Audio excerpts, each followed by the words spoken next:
See, but once you get Hello, I'm Kim. because everyone else What about Mom? you're no Nobody's complaining. Is that the on? Yes. Yes. Where people can hear what we're saying. No. Me too, if you'd like. This is actually kind of cool. This was the first part of it. You just got the emphasis.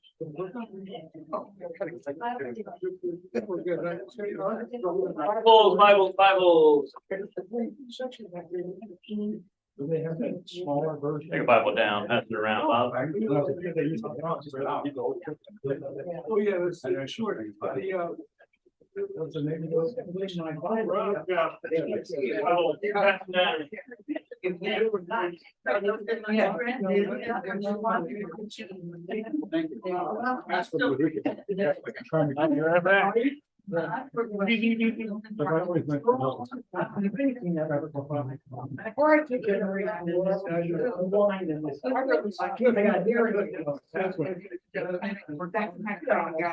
I'm like, they don't like that class. They're telling me. He said, Oh, yeah, for my Lord. I can't remember.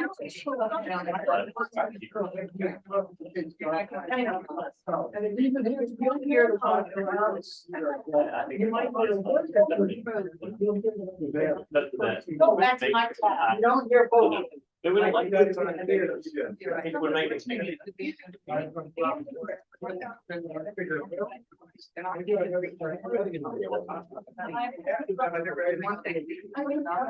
My son say.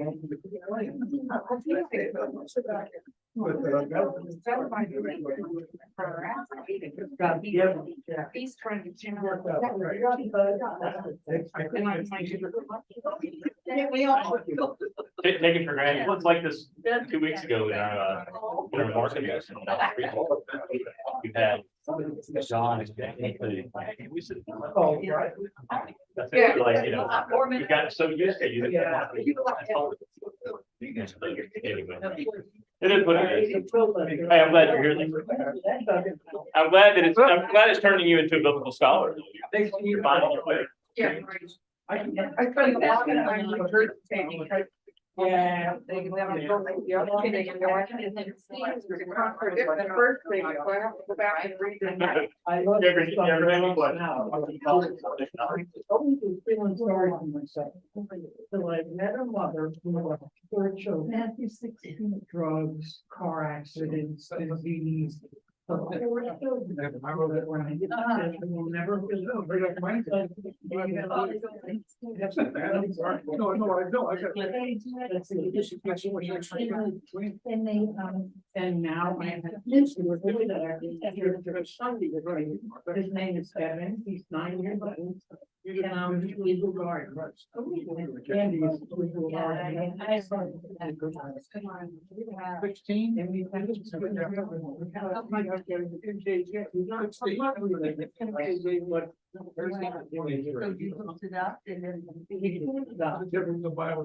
The mother we father. Okay. Mark, but you want to sit. I bet right down there. Next to Dick. No.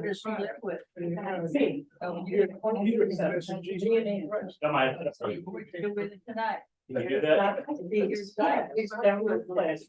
gonna sit by that, you're gonna sit right here by me. Okay, you sit right here by that. Helen, can Martha join you? Absolutely. You can go down. You know what, last time somebody tried to move down. I can name my story, would you rather sit here? Yeah, well, you guys, But just, move me down, go to the next.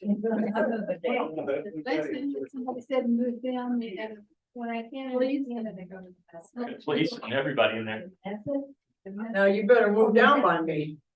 Oh, I guess the monitor. There we go. is it? Martha, get your chair. I have, I'm gonna get, I forgot. You're gonna get the preferential treatment here today. Okay. Thank you. No problem. No problem. Friends, the Lord be with you. Also for you. My name is Rob White, It's written down. and I'm the pastor of this church, and I am lucky to be your friend. Every week, I've asked somebody to come up with a different question that we go around and introduce ourselves and tell the answer to. And so, Thane, you're up. What's our question? What was your first pet? What was your first pet? Okay. And what was his name? And what was his name? So, Bob, I'll let you start. Tell us what your name is. Who was your first pet? And what was your pet's name? Okay, I'm Bob, and I'm originally from Chicago, lived most of my life in Washington, D.C. And that is a difficult question. Because that's one of the questions that they put, when you're supposed to back up your password and everything like that. So the question is, was it the first family pet when I was a small boy?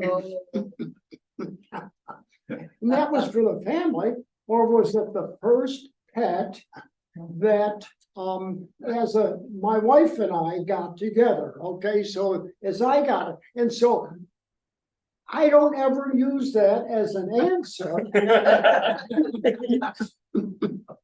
because I'm likely to get it wrong. Okay. When I was a small boy, we had a Cocker Spaniel named Cindy. And when my wife and I got married, we got a miniature poodle named Shelty. Gotcha. Do you have any pets now?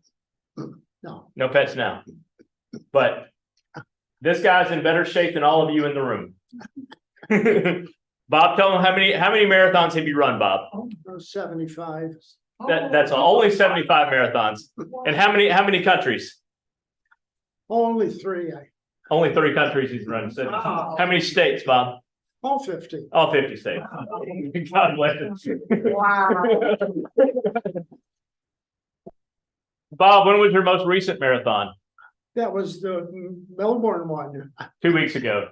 We were at the 9 o'clock service and somebody said, "There goes Bob." So Bob was running by some platform. Anyway, I appreciate your tenacity, my friend. And I appreciate your friendship. Kim, tell us who you are. I'm Kim, and my first pet was a dog named Pepper. Okay. Dick, and my first pet was a English bird dog named Skippy. Was he any good at his job?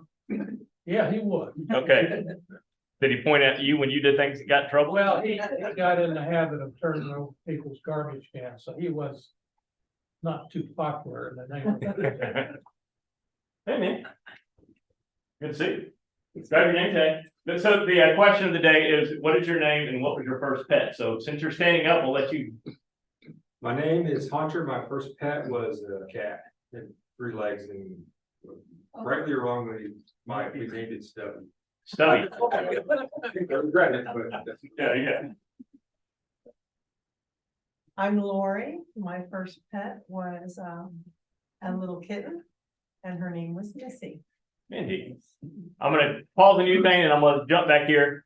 David, my first pet was an Eskimo Spitz named Snowball. Okay. My name is Kuni, and my first pet was Shiba dog or Shiba Inu, and the name was Lucky. Because of it, I don't believe it, but I spent $30 to buy $2.3 million token, and it's doubled it in 1 year. Okay. Yeah, but 30 gets 60. Thanks. Name is Thane, miniature poodle named Bimbo. B-I-M-B-O. Okay. Linda, and I'm with him up there. I don't think this was my pet. I believe I lived on a farm with my grandparents. My dad was going to school, so we had this big tiger cat. And that was my pet, and I loved it. I wrestled it. I was so frustrated because I was the only one in the family who could not pick it up. When I tried to pick it up, it came right up on the hundreds. He was pretty tall, so I remember, and we had a good time. I'm Polly, and my dad always had hunting dogs, and I don't even know if they ever had a name. Dog one, dog two. What's the first pet you remember that was yours? We had a cat named, it was gray. Ed. Smokey. Smokey. Yeah. I guess I had two. We had a dog, lady. She's was a Heinz 57 variety that we found somewhere. And she was a good dog. And we had another one, Blackie. He was a little hound. And he would only be home every 2 or 3 days, and then he'd go out and he'd go on for 2 or 3 days. And he'd come back and you'd hear him at the door, and as you open the door, he'd fly through the house and under the bed and smelled terrible. He'd been out browsing for time. And then we got a French poodle, which was probably the highest class dog we ever had. Gotcha. And yet it was probably the one that was least disciplined of the three. Sam, yeah, Sam wouldn't listen, but the other was, my mother could say, go get your mouse. And the dog would run out to the kitchen, through a long hallway that we had, get the mouse and bring it back. Oh, well. Go get your chain, and the lady would go get the chain and bring it back. And Go get the boy. yeah, but she didn't always sound to bring him back. I'm Jack, and I grew up in Germany, and we had lots of pets. I don't remember any of the names. But the first pet I remember that real well is when Becky and I moved to Oklahoma. We moved to an apartment that didn't allow pets because we were waiting for a house to close. And so we brought home an English sheepdog that was about that big. And about Charlotte had an English sheepdog. And we tried to hide it for about 30 days over there, named Brandy. And she was really kind of funny because with the two boys, she'd actually chase them around and herd them like sheep. Okay. In the backyard. When I was in seminary, people couldn't have cats or dogs in the married housing or the student housing, and so but you could have fish, and so people would get cats and name them Fish. There were about 20 fish on campus. I'm Becky, and the first dog that I ever had was a little black cocker spaniel named Tinker. Okay. Chuck, first dog we had when my wife was pregnant, which was a mistake, was an Irish setter puppy we named Rusty. And we didn't have it very long because my wife made me get rid of it when I jumped in the crib with a new baby. Oh, no. So, Did you have twins, Chuck? no, Oh, no, she was pregnant when we got the okay. puppy, but then she had the baby a month or two later, and then the I got puppy jumped into the crib. Okay. That dog's not staying here anymore. Okay. Hi, I'm Barb, and I think my first pet was a cat named Courtney. And Courtney, all right. My name's Donna, and the first animal I remember was a bird dog named Nancy. Now, it fit in this church just fine with all this church has 35 Nancy's, in case you didn't know. I'm Helen, and my mother was a widow with 7 children, and we had 2 dogs, Sporty and Skippy. And years later, I found out that Sporty was a Hungarian dog, a breed, and he was big like a Saint Bernard, but he was a very pretty dog. He was like a golden retriever. They were beautiful dogs. Wow. Hey, I'm Martha, and my first dog was a Cocker Spaniel named Rodney. Don't know where that came from. That was it. So when I was born, I was born alongside. I was born into a house that already had a dog by the name of Barkley, named after the dog on Sesame Street. Not long after Barkley died, we got a dog named Spike, thinking that he might live about 5 or 6 years too. Spike died 2 years after I met Tracy. And so Spike lived to be 19, maybe. Wow. One of those little dogs. Mutt, Heinz 57. So here's a question talking about pets. Was Bingo the dog's name or the farmer's name? There was a farmer who had a dog, and Bingo was his name. Was the dog's name Bingo, or was the farmer named Bingo? I mean, you know, depends on the comma, right? Right. English teachers. Anyway, hey friends, welcome to this. We've been walking through learning about Peter, and my argument has been is that the times in which we see Peter in Scripture are the times that we see ourselves. I think we can see Jesus through the eyes of Peter. I think we can see ourselves through the eyes of Peter, and I think Peter would fit in fine in today's society because of some of the questions that Peter has and some of the doubts that Peter has.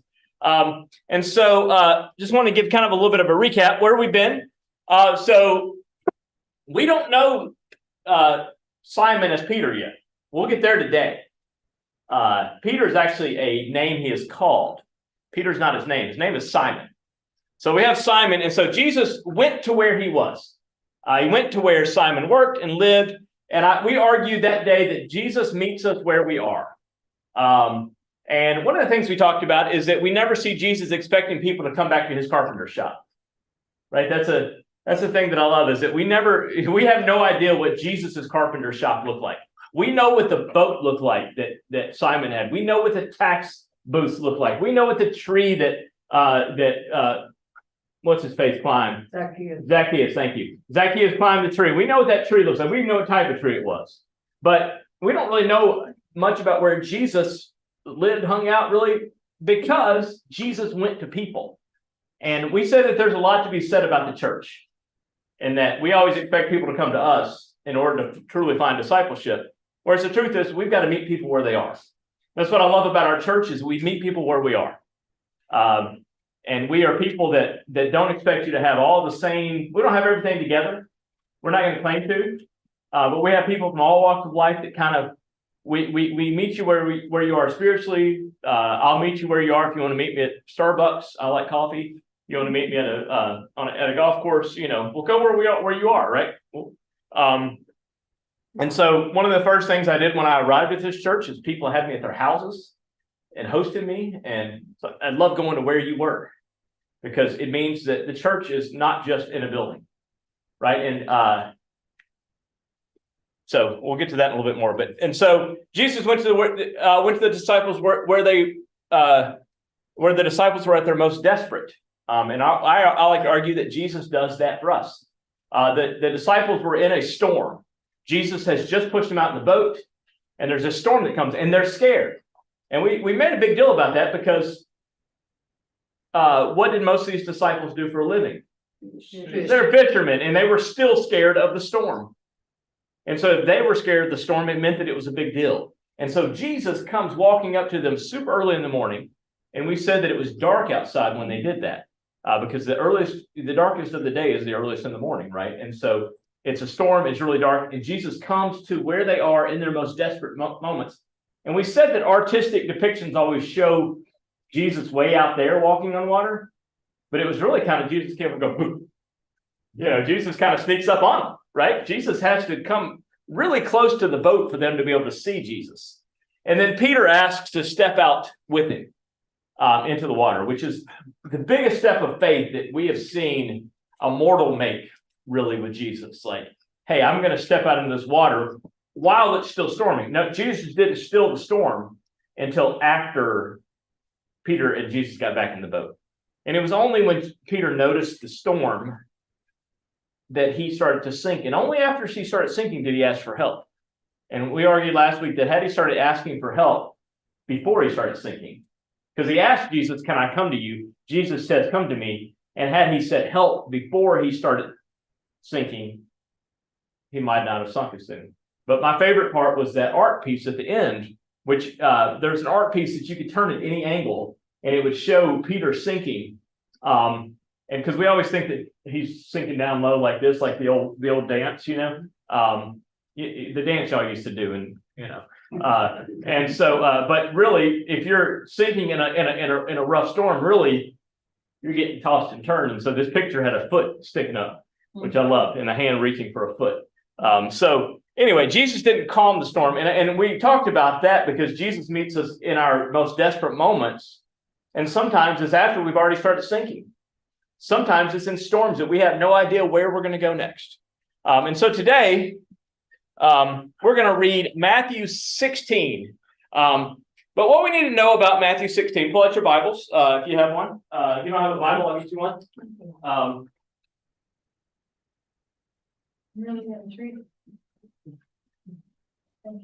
You got it. So Matthew 16, if you open it up, Matthew's the first book in the New Testament. So you kind of go toward the back, and it's Matthew 16 is on page 21 near the back of the book. You'll see that the numbers start over. So we need to what I like to do each week. Those of you that are new to my class is kind of tell you where we are. We talked about context is very important because as we talked about last week, the numbers weren't added to the Bible till the 1500s. We always like to think that this sits aside separate, but really all these things we need to know where we are. We need to know how in context we are. And so what I want you to do is to read chapter 16, verse, somebody read for me, chapter 16, verse 1. The Pharisees and Sadducees came and to test Jesus. They asked him to show them a sign from heaven. All right, there's that. Now read verse 6. Be careful, Jesus said to them. Be on your guard against the yeast of the Pharisees and Sadducees. Thank you. And then verse 12. Then they understood that he was not telling them to guard against the yeast used in bread, but against the teaching of the Pharisees and the Sadducees. Yeah, so the Sadducees and the Pharisees. So essentially, the Pharisees and Sadducees are always out to get Jesus, right? There's a sense of there's always out to get, right? We're setting the scene for today. So you have the Pharisees and Sadducees, and so they're out to tempt him, and then he tells them to make sure you don't watch out for the yeast of the Pharisees and Sadducees. What does yeast do to bread? Right. Makes it right. So if you have their doubt within you, what's that going to do to you? It's going to rise within them. So you have to watch from letting their teachings get down deep. Right. And so Jesus is already kind of warning them about what others are saying. And so really trying to get them to begin focusing because Jesus knows that the end's coming and he's trying to get their focus, right? They're overhearing, hey, do this for us, Jesus, do this for us. And Jesus is trying to bring them in. Two things that we have to talk about this. These scriptures are used way too often by anti-Semites because the Sadducees and the Pharisees were the two most well-known Jewish groups of people back then. And so parts of Matthew 16 were used by Hitler. I'll just go ahead and say it because they're saying, don't let the Jews in you start, so it was an anti-Semitic. The Bible can be used as a harmful tool. I think you might have seen that in the past. That's one way that we can't let that folks stir up within us too, right? However, this is also not all Sadducees and Pharisees. These were the ones that were just out to get you. So think about Pharisees and Sadducees like you would Presbyterians and Methodists, right? They're sets of Jews, right, that have different theologies. Right. We said at the beginning, the very first week, that if all Christians could come to the idea that we read the Bible differently and we interpret the Bible differently, then people would probably get along more. And we probably wouldn't have as many denominations. But the Pharisees and Sadducees had different ideas. And so they were just sects, S-E-C-T-S, of people. They were just different groups of people, the Pharisees and Sadducees. These weren't bad people. There were groups of them that were out to get them. And so the best translation we have is probably these Pharisees. Don't be like these Pharisees and these Sadducees. Something you should know, if you ever see the word observation, that's just me throwing in a nerdy quip. Pharisees believe in the resurrection of the dead and an afterlife. The Sadducees do not believe in either of these. The Pharisees believed in a realm of spirit and angels. The Sadducees did not. So the Pharisees believed in resurrection, life after death. Therefore, most scholars agree that if Jesus were going to belong to a denomination, if you want to use that term, then Jesus was actually probably a Pharisee. And often we think of Pharisee as being bad, but truly that's probably from the family in which he came, if you will. If Jesus probably came from a Pharisaic idea. And so therefore, the disciples themselves all probably came from that because Jesus believed in resurrection and life after death, right? He talks about it. And so there's this understanding that because they were so close to the Pharisees and the Sadducees, that was who was getting in their minds and in their brains and in their spirits were these groups of people. These were the ones that were really stirring the pot. So when if they ever went back home from being with Jesus, when Jesus took breaks, they probably took breaks home. They'd probably go check on their mother-in-law and make sure she's still kicking. They'd go back home, and they would probably hear in those places, "You're not still hanging out with that Jesus, are you? You're not still hanging out with that Jesus. What does he know?" And so there's an understanding that there are people that are trying to test them. There are other voices in their head. I'd like to think that they lived in a vacuum and Jesus was the only voice in their head. But let's be honest. How many of us live in a vacuum? Right now, by the way, does anybody know my friend Connor? Connor Reed. So Connor, the last time I said the word vacuum in a sermon, Connor hollered back at me, "Did he say vacuum?" So anyway, Connor is a young man that comes to our evening service and has an obsession with vacuums. And anyway, anytime he hears the word, he clicks on it. And so anyway, if you ever get a chance to meet Connor, he's on a walker, has a helmet sometimes. Yeah. Did the Pharisees and the Sadducees get along, or were they like Yes. ganging up? And why did they get along with such different beliefs? The birds of a feather flock together, especially when you have a common enemy. Right? I mean, I think of, think about presidential primaries, right? They all hated each other when they're debating, but then whenever they finally find somebody to elect, they all come together to hate the next person, right? It's safer. They had a common enemy, and so that's kind of why they did. Therefore, as we move into today's lessons, we're made more mindful that there's an outside influence already in place from people who typically guide the perspective of the religious folk of the day. These folks are important. These people are already in their mind. It's not just like Joe Smith on the side of the street with a sign up. These are people that they've known. They've grown up in that society. Pharisees are probably even people Jesus knew as a child. Keep in mind that these are people that are close to them. Jesus isn't some outsider, right? I mean, Jesus, with that first map, I mean, yeah, he traveled a little bit, but these people are from Jesus' area. I mean, Jesus, what was the first thing Jesus did as a child that we read that, we don't see many things of Jesus as a child, but what is the thing we know that Jesus did as a child? What did he do? He went to the temple, right? And questioned and sat with for days. Some of them are probably in some of this. So there's that. Okay, so what comes after this? This is one of those scriptures where what comes after today's lesson is as important as what comes before it. So if you look at the beginning of 17, somebody just look in 17 and just read the very first top of this page there. What does it say? The Transfiguration, right? So the Transfiguration is one of the only stories that is in all four Gospels. A lot of stories are just stand alone in the Gospels. Transfiguration is in all four Gospels.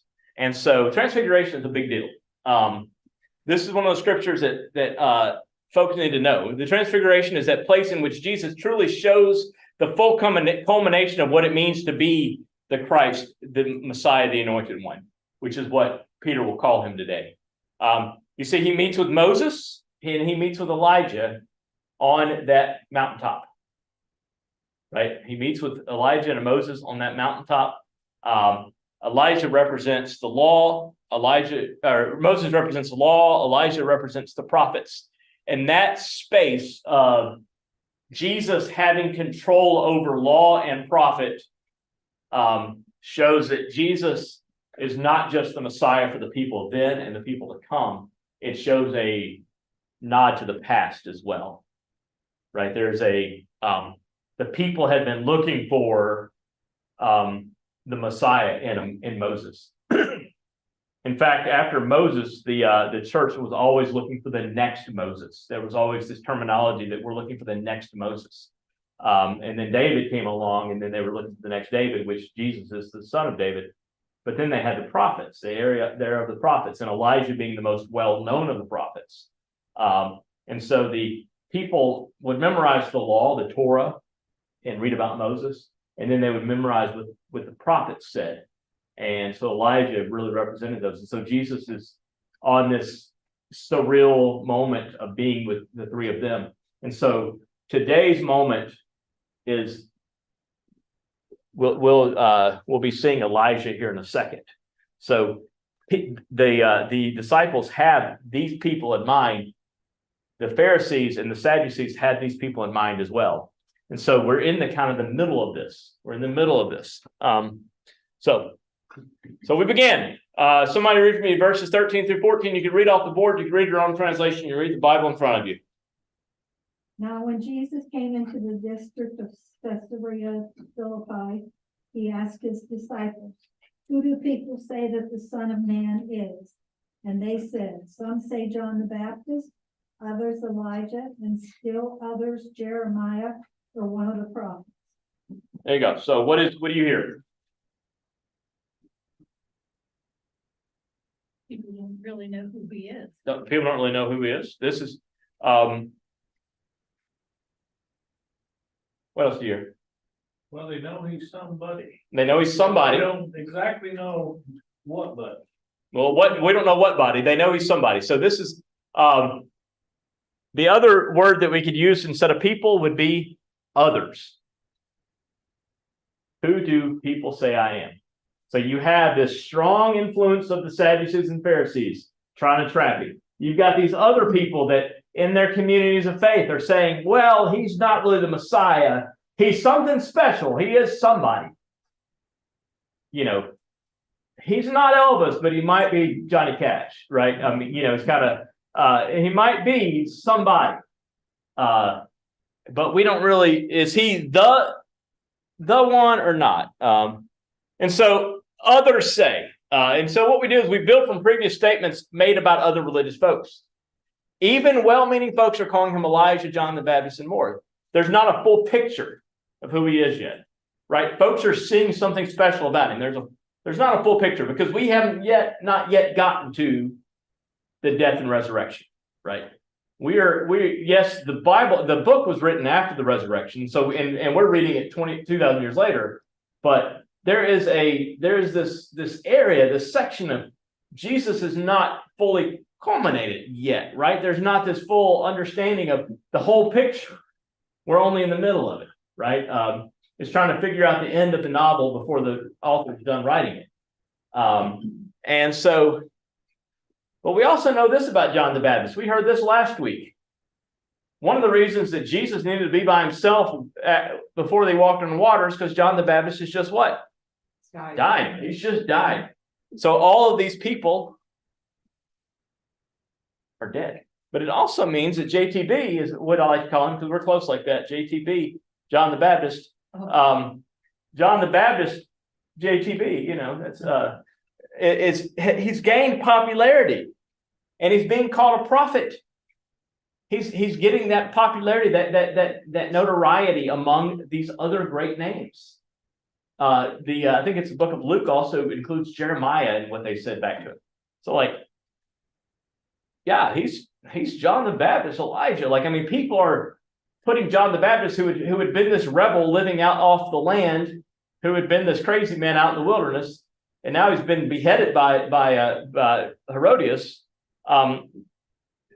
He's gained that notoriety already that people are saying that, But it also means that Jesus is considered being part of a transcendent sphere, as the New Interpreters called it.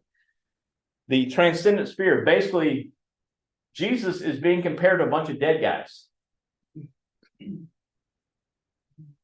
which might not seem like a big deal. But keep in mind that some of these people are Pharisees. And we just said that Pharisees believe in what? Resurrection. Resurrection. So they're beginning to see something. There's a little bit of foreshadowing here. That they're already seeing Jesus as a risen person. I know Elijah was taken off in the fiery chariot and, never officially died. But there is a sense that this kind of idea that here Elijah could have been resurrected. John the Baptist could have been resurrected. There's an idea that resurrection is being believed in. And so it might be coming from well-meaning Pharisees, not the ones that were trying to trap him, but from the well-meaning Pharisees. Maybe Jesus is one of these people that has been risen from the dead. So there's a little bit of foreshadowing of they believe in resurrection. And they're just getting to the resurrection a little early. Right? They're trying to skip to the end. We don't have the full picture. All right, 15 through 16. He said to them, "But who do you say that I am?" Simon Peter answered and said, "You are the Christ, the Son of the living God." Thank you. Another translation, you're the Messiah. So the word Messiah and Christ in Greek, same word. So Jesus meant, who do y'all say I am? Not just Jesus, right? There's not really a good plural you, and so we Southerners made one up. So it's y'all. Who do y'all? Who are Ewans? Is that Pennsylvania? That's Ewans? Sure, yeah. Or use guys. Who do use guys say that I am? And so Peter shows leadership by speaking for the group. It's a big deal that he's speaking for the group already. He's the megaphone. But Matthew is the only gospel that says you are the Son of the living God. And the reason that you need to know that is I'm going to give you a little observation here, a little nerdism. Matthew, Mark, Luke, and John were all written to different groups of people. The reason that they differ in their storytelling is because each one was written to a different group of people at a different time in history, trying to essentially take an oral tradition plus a few things that have been written down and putting them together. So Mark was the first gospel written, and Matthew and Luke build off of what Mark has given. And what they do is they take that and then they go to their communities and they write to these communities, trying to create these new churches. And so you had the church of Matthew, the Matthean community is what it's called. You had the Markan community, you had the Lucan community, and don't even get me started on the Johannine community, which is where John was. That was a few decades later. But these people have a different, the people that are receiving these letters, these stories of Jesus, are living in are really breathing flesh abiding people. They have something that they're trying to get across to them. And so when you have Matthew written to a people, the thing about Matthew that we can understand from context clues, those of us that are scholars of the Bible going back and looking, the Gospel of Matthew was written to a very idolatrous group of people. They worship idols in Matthew. And so the meaning, the term living needed to be highlighted because it was to show that Jesus wasn't representing just some idol, right? An idol is a thing that represented something more. And so there were idols everywhere you looked, right? Baal was an idol to the weather god. So they would sacrifice these idols to different things. And so Jesus was the Son of the living God. Big difference, because living means always going forward instead of stationary. So an idol is stationary. And so we can talk more about what the Matthean community and Markan community looks like another time. But the Matthean community believed in They're very idolatrous. And so you'll notice that anytime you read Matthew, that they have there's a lot of movement. There's a lot of really kind of getting that point across of the living God. So context matters. Something about Caesarea Philippi. It's a recreational town about 20 miles north of the Sea of Galilee. Remember that map I gave you that first day? About 20 miles up here. There was a temple of Caesar Augustus built by Herod the Great. So Herod the Great, we know Herod the Great, right? He was the one that sought out to take Jesus out. But he built a temple to Caesar Augustus. So remember this week in our scripture, we talked about the denarius money that had Caesar Augustus on there, and it called Caesar Augustus divine. They were even building temples to him back then. And so it was here, though, that the Roman general Vespasian and his son Titus, so the general began this siege of Jerusalem, and then Titus came in and was the emperor who ended up not only overthrowing Jerusalem, but gathering Jewish prisoners and then throwing them out to wild dogs for them to be killed. They celebrated the overthrowing of Jerusalem in Caesarea Philippi. So where Jesus is doing this, and so Simon's confession that Jesus is the Jewish Messiah was done in the shadow of a Caesar temple where Roman destroyers had celebrated their destruction of Jerusalem. Like, this is like a huge pivotal moment, right? This is, there's nothing we can even compare it to. That the first human calling Jesus the Christ, other than in his birth narrative, this is the first time Jesus is called the Christ by anybody other than when he's being born. This is being said underneath the shadow of where people had come to overthrow and try to end Judaism, which would lead to Christianity. So that's kind of cool that it's happening in Caesarea Philippi. So context matters, right? I keep talking about context, but and so the people hearing this know these things, right?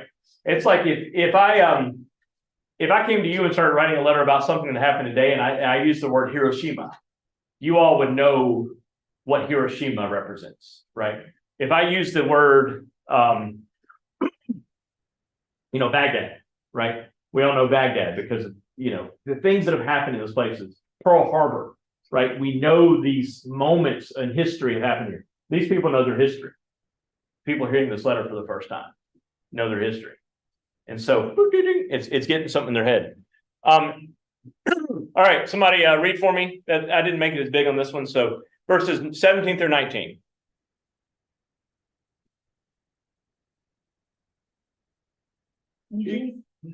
And Jesus answered him, "Blessed are you, Simon, son of Jonah, for flesh and blood has not revealed this to you, but my Father in heaven. And I tell you, you are Peter, and on this rock I will build my church, and the gates of Hades will not prevail against it." Keep going to 19. Okay. I will give you the keys of the kingdom of heaven, and whatever you bind on earth will be bound in heaven, and whatever you loose on earth will be loosed in heaven. Thank you. What did you hear?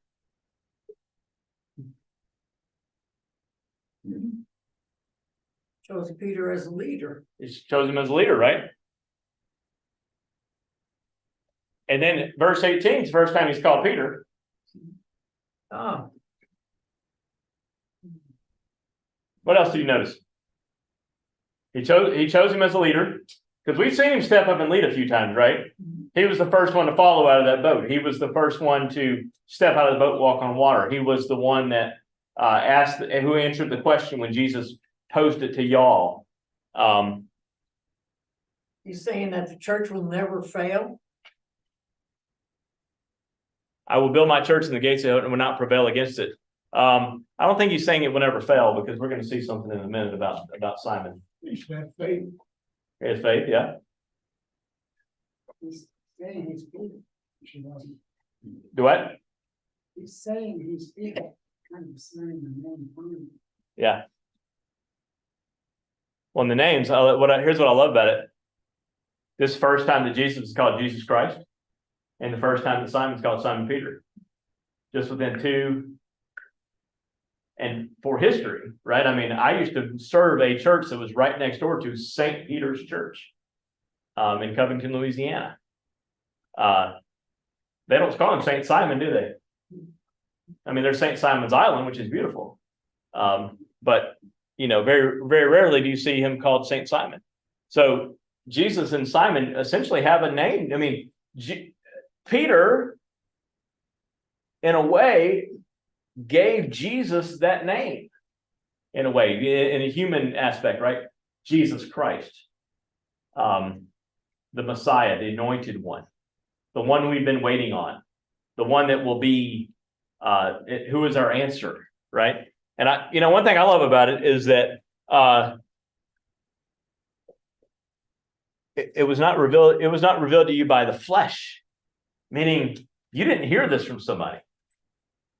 Right, we Calvinists like this, and we like that Peter figured this out in a way that in which God spoke to him in a new way. He found this out himself. There was this kind of this beautiful moment of naming that, and so there is a recognition, but there's also a representation of what the church is. That, we call ourselves a confessional church because we confess that Jesus Christ is Lord.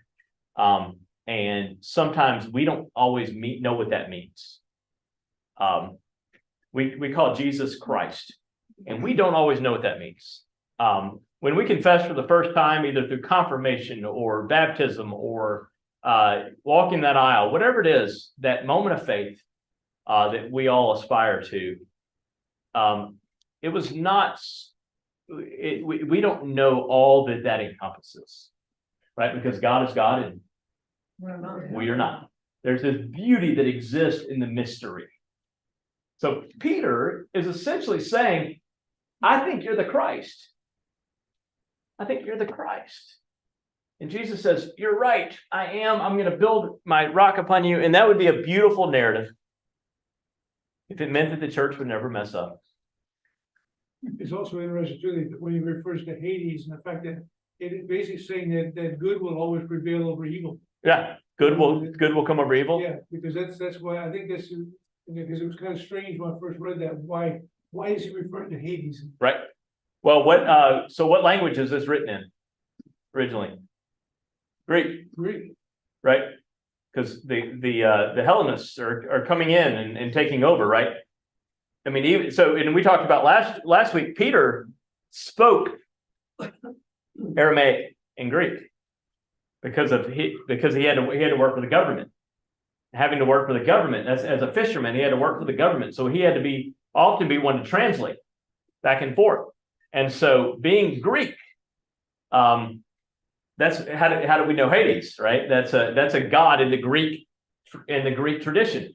So we're seeing some of the Greek even begin to kind of bleed into what we're seeing. So thank you for pointing that out, Jackie. But yeah, it overcomes good and evil. And so Helen, you brought up, does that mean the church doesn't mess up?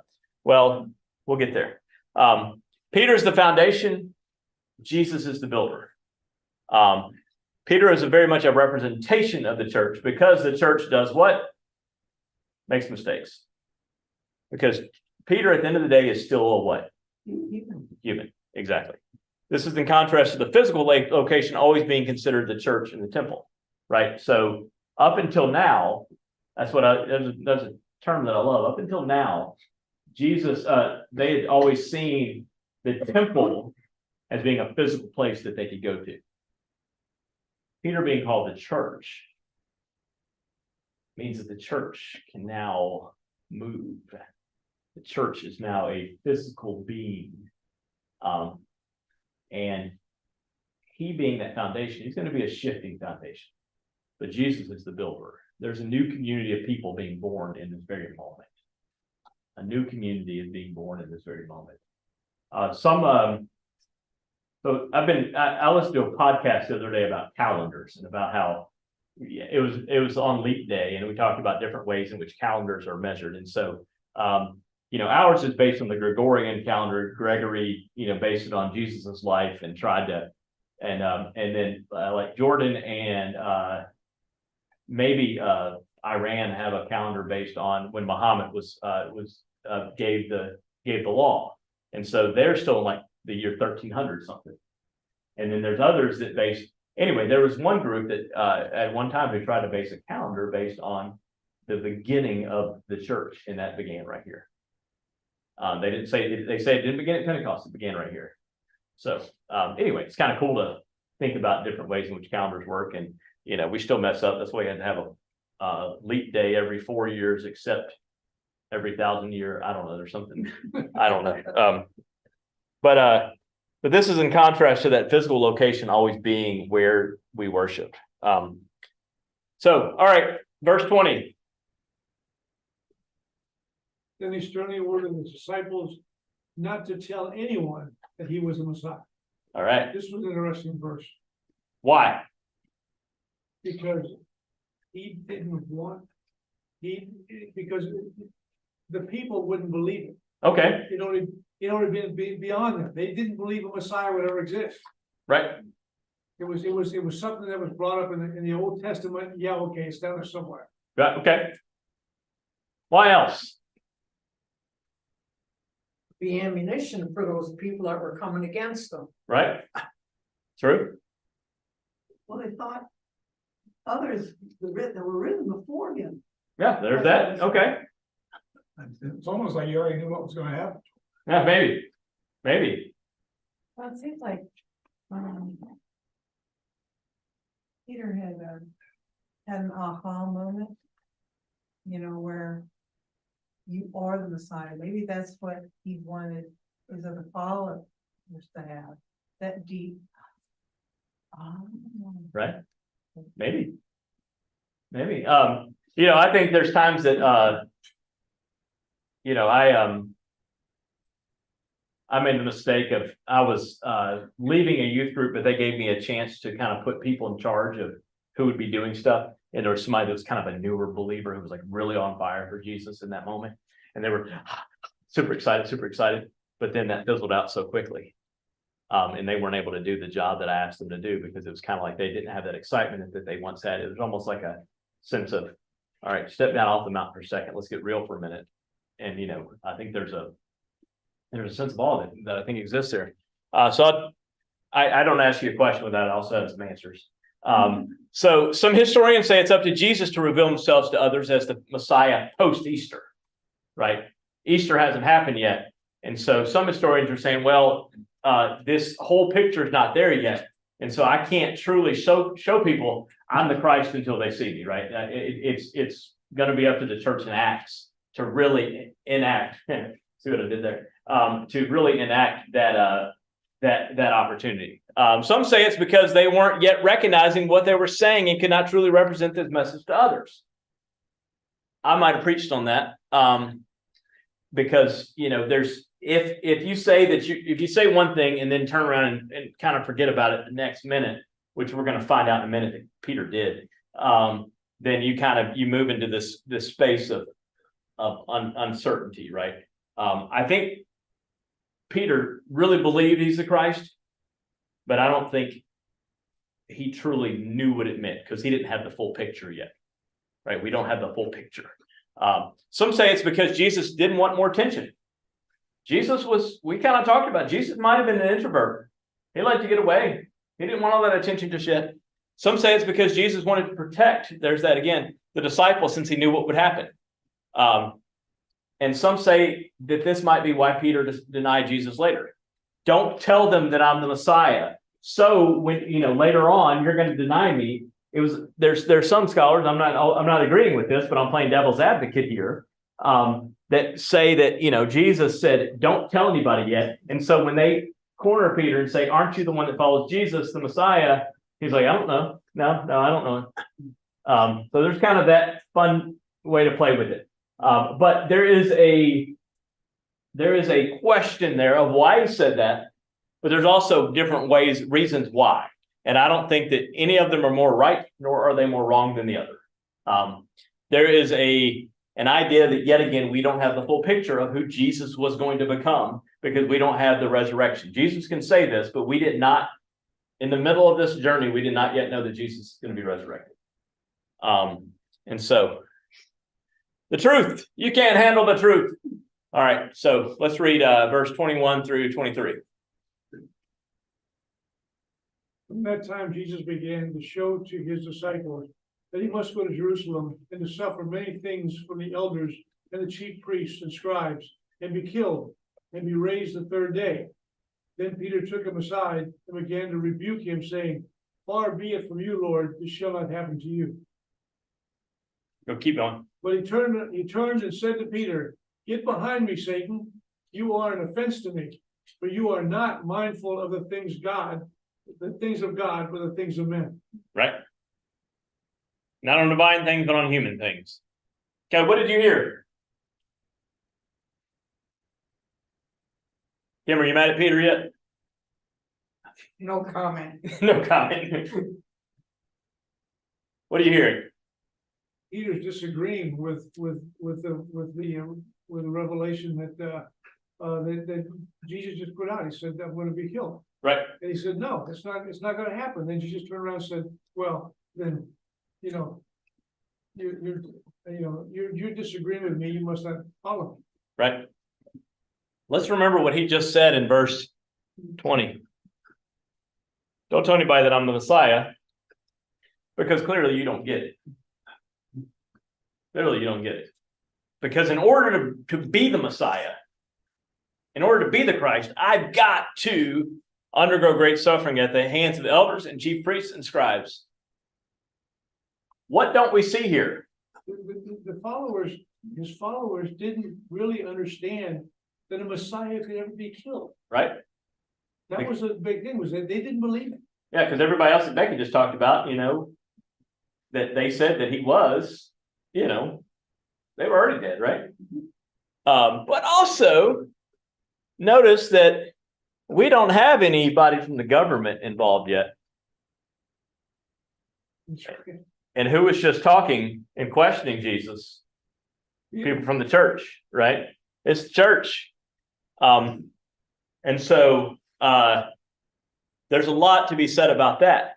So Helen, can the church make mistakes? They can make mistakes, but that doesn't mean there will always be somebody to fight for the church. Right. Thank you. There Yeah. won't be somebody failing. Yeah. It wouldn't fail. Right.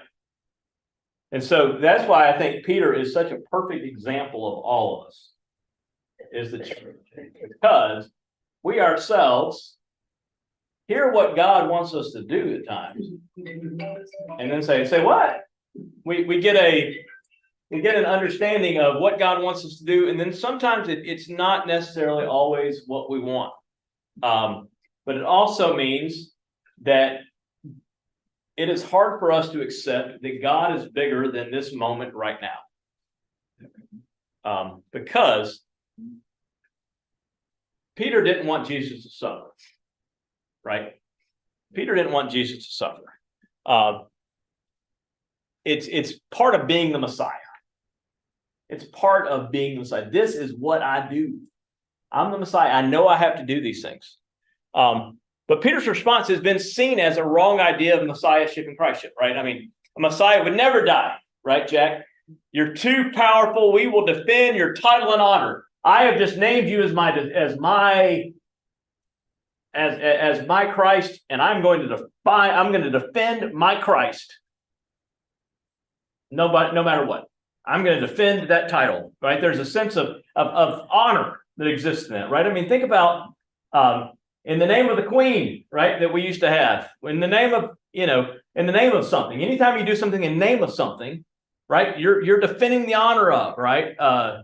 We're getting close to a presidential election. I mean, some of us are going to have stupid conversations based on whatever signs in our front yard. We're going to stake behind that. But it's going to be, but yet this is almost a sense of pride behind him, right? Messiah would never die. And so Jesus is like, maybe you don't know what a Messiah really is. But then there's this personal lament. Peter loves this man. He has followed him. He's not just been given a title. He's just been given a title 5 minutes ago. Christ was given a title, and then Peter was given a title. Right? Think about, you are now president of the Jesus Club or the Messiah Club. I don't know. That's a bad example, but you have this, you have been given this title, right? Jack, you're now clerk of session, and Jack's going to say, all right, I want to do it. I'm going to protect this as long as I can. I'm going to, but there's a love there too. Like, I love this man. I love everything about this man. And then there's the idea of all of the above, and I kind of choose C, because Peter is really trying to be valiant here. He's trying to be, and so I don't think that, I would go and even further and say that although Jesus does call him Satan, I don't think he's necessarily mad at him. I don't think this is yelling him. I don't think this is scolding him. I think this is going back to don't tell people, because you're setting your mind on divine things, but on human things. You're still looking at it from a human perspective. And so, Peter, you need to grow before you tell anybody else. I don't think he was talking to Peter, he was talking to Satan in Peter. Okay. Yeah, there's a little bit of that too. I think about Well, and Satan would be kind of represented as doubt, right. right? Yeah, because it basically is calling Satan because he was going against the plan that God has. Right. Maybe he was trying to show him how serious of a matter this was. Right. To call this disciple that he loved Satan. Right. There's a love that exists there in that. Trying to get Peter to stand on his own. There's a sense of that, but I think there's too. I went to seminary, and thank God you didn't hear my first sermon I preached in seminary, because it wasn't very good. It was the best one of that class for that day, but it wasn't very good. It wouldn't have stood up in a church, right? But what have I done? I've learned. I've taken that experience to get closer to God, seeing the full picture, learning more, getting an education. One thing that we Presbyterians pride ourselves on is that sometimes we're overly educated. We make our pastors go through almost too much education at times before we let them become pastors. But we come out of there knowing things and being able to do that and growing in it. And so Peter has had to grow. He has to grow beyond that moment, because he's focusing right now just on human things. But in order to really get closer to God, what do you have to do? You have to spend more time with God. You have to spend more time with the Messiah. You have to spend more time with the risen Lord. Keep in mind, Peter had not spent any time with the risen Lord yet. He had not spent any time with the risen Lord. And he had spent time with Jesus. And Jesus is the same risen Lord. But Peter didn't know that yet. So there's this gray area that kind of exists there. So Peter is like the tempter in the wilderness, like the Satan character that's in the wilderness, right? So the term Satan is used about 6 different times in the New Testament to mean different things. And so it's not always just the devil that we've always kind of this redheaded horn thing. No, does Jesus think Peter's the devil? No, I don't think he's saying that. Peter, like the tempter in the wilderness, we began Lent by focusing on that. Tries to persuade Jesus to go against the mission Jesus has by trying to make things easier. Right? Think about, you all know the story of the tempter in the wilderness. Jesus goes off to the wilderness by himself. Before he even starts his public ministry, he's off in the wilderness, and Jesus and Satan comes up to Jesus and asks him to do 3 things: throw yourself down, deny God, and this can all be yours, and just fly. There's these things that he's trying to get him to do that would make life easy. If Jesus did these things, just ta-da! But Jesus is not a ta-da kind of guy. Jesus is not a ta-da God. And so he was trying to make things easier. And so in this being that, the rock, not Dwayne Johnson, but Peter, becomes a stumbling stone, because the church, we humans, will always stumble if we try to figure it out apart from Jesus.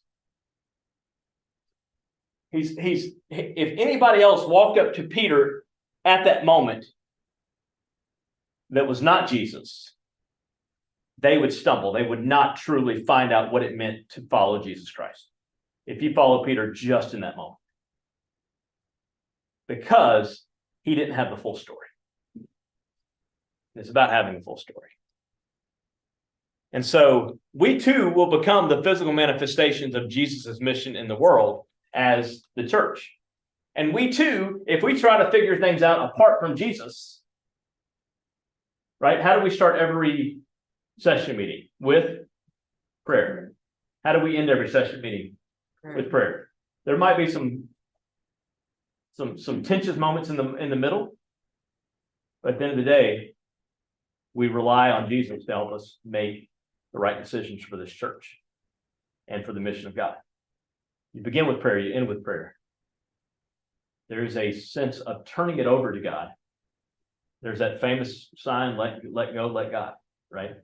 And in this moment, it's finding that space of being able to do it.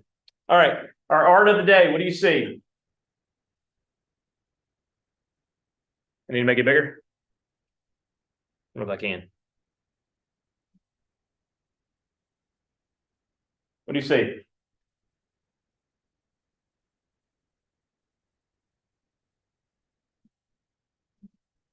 Chairs.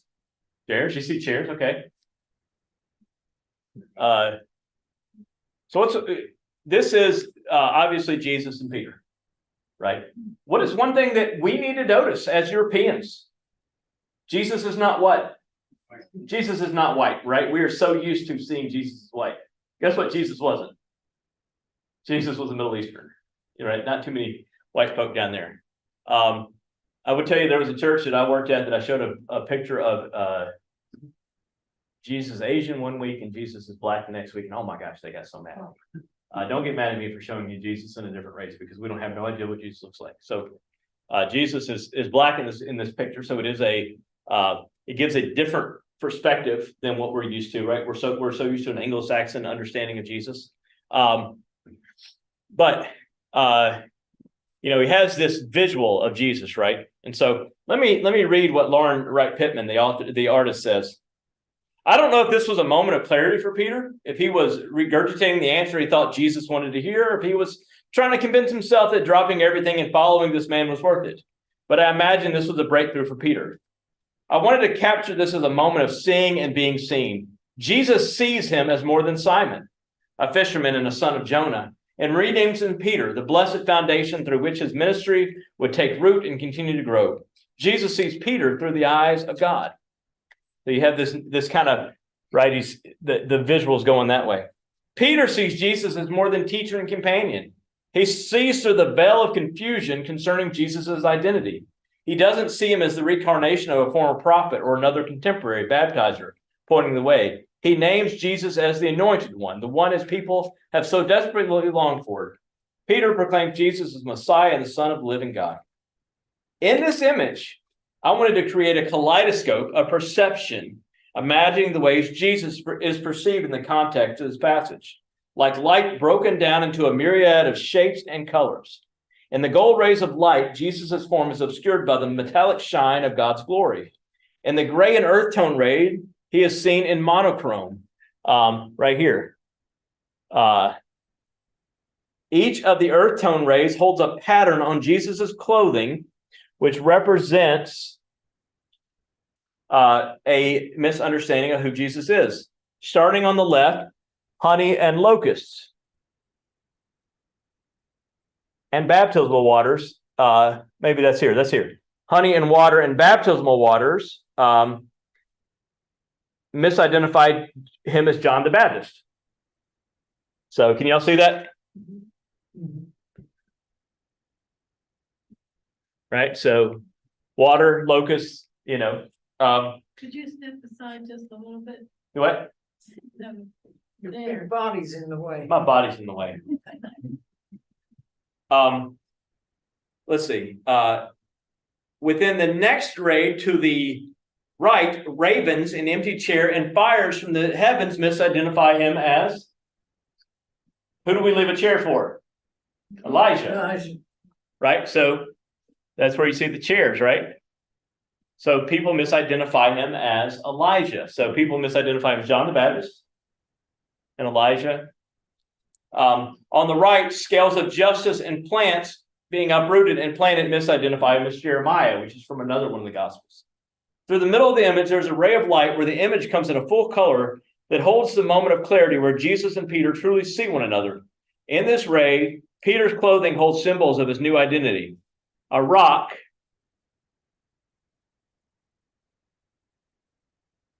upon which, where'd it go?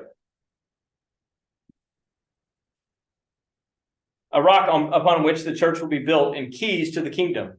Jesus' clothing holds imagery, an oil jar and the light of the sun, representing the way Peter sees him as the Messiah and Son of the living God. There you go. Pretty cool. A lot of imagery in that picture. So there you go. But pretty cool. That being said, my friends, I pray that you will have a good week. Let us pray together. Who are we praying for? Who's grateful for something this week? Anything good happen? Beautiful weather. Beautiful weather, yeah. Amen. Well, I hope that you find something good this week to be glad about. Gathering. Do what? This evening's gathering. See together. And hey, in case you didn't hear, we're going to continue this. So I've kind of got it. I've got your list through the end of through Easter. Well, I'll figure out something else to teach after we get through Peter. I might talk about Peter after the resurrection and talk about him throughout the book of Acts. So we'll look. We'll figure out what we want to talk about. Don, I think we'll be changing perspective. So if you want to maybe jump classes, you're welcome to, or if you like me and you want to hang out with me more, you're welcome to. But I hope that you have a good week. Anybody in particular we're praying for in your lives? Yeah. I'd like to pray for my neighbor, Don. He just lost his wife to cancer. Okay, we'll pray for Don. Thank you. Well, we need to still be praying for Gloria. As far as I know, she's still hanging on. It's unbelievable. Right. So praying for Gloria Bauer. Praying for our friend who fell this week in the choir loft. Certainly want to. I want that to happen again. Who else? Friends, let's pray. God, I give you thanks for these people. I thank you for their love for one another, for this church, for you. God, I pray that they learned something today and that we might continue to learn from you. As God, we recognize what it is to call you Messiah. Lord, there's a lot to that name. There's a lot to that truth. So God, we simply ask that as we move forward, we might continue to adapt our ideas and move our eyes into what that means. God, give us clear hearts, give us clear minds. Help us to pick up those crosses that we have within ourselves and follow you in all that we do. In your name we pray. Amen. Go in peace, my friends. Thank you. Thank you. Get those knees over.